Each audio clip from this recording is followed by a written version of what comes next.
What happened last night with Duke is more than just Dennis Smith coming in and lighting them up and NC State beating them on their home floor for the first time since 95. What happened last night at Duke was more Grayson Allen kind of nonsense. And once again, we have the newest Grayson Allen controversy/non-controversy. So timeout is called. And if you know anything about Duke, okay, the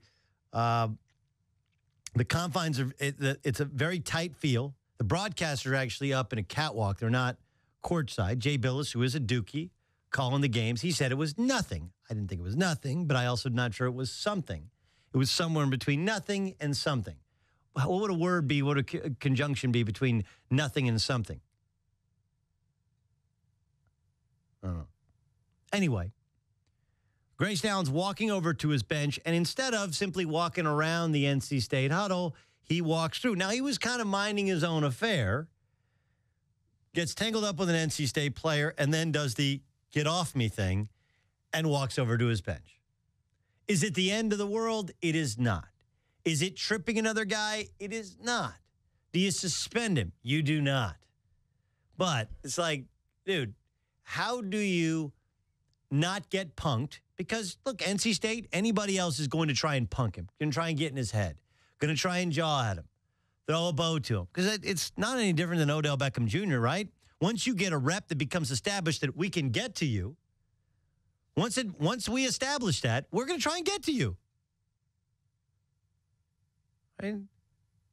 But what I think Grayson Allen is going through is a little bit of what Draymond went through last year in the playoffs, where everybody thinks they want to wear the black hat, that they want to be the villain. But when you are the villain, it's not nearly as much fun as you thought it would be, right? Oh, I want to be the bad guy. But then you got to be the bad guy. It's not that much fun.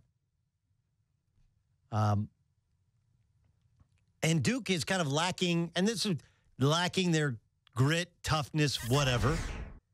And he's their best player trying to be their toughest player. He was terrible, by the way. He had really struggled shooting the basketball. And part of that is, I'm sure, his head. Part of that is they don't have a point guard to create for him.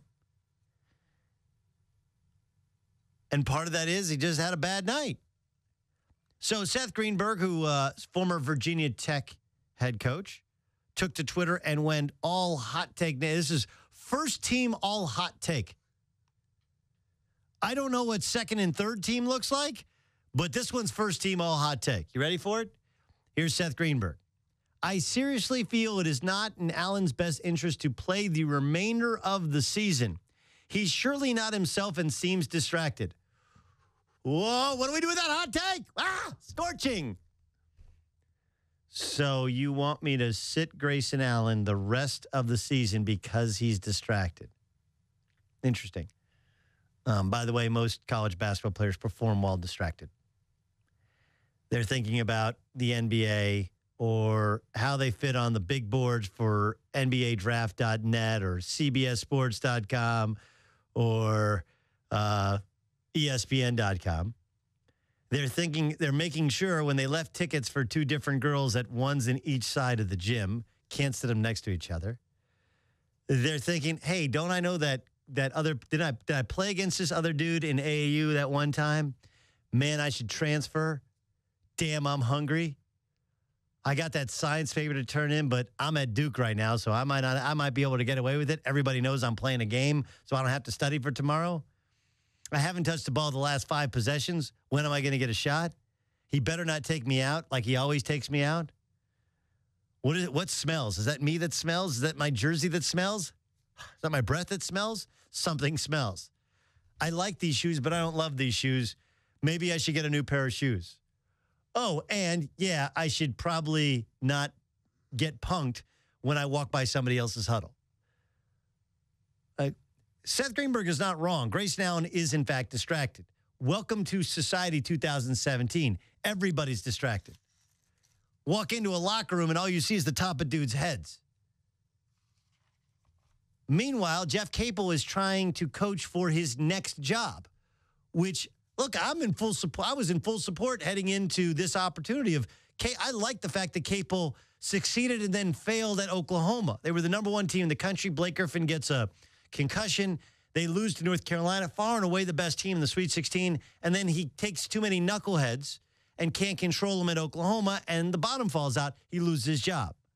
But he's recruited all these kids. He's got a good relationship, very well respected. I like a guy who's been fired more than a guy who's only succeeded, seen some adversity. But now, 3 out of the last 4 halves, they have not looked like a good basketball team.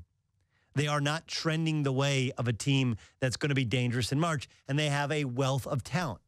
Even with their flaws of no point guard, the head coach isn't there, and one of their best, not best player, has got his head up his rectum, right?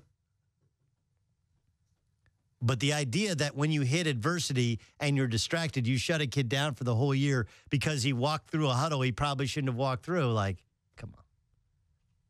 That's first team all hot take right there.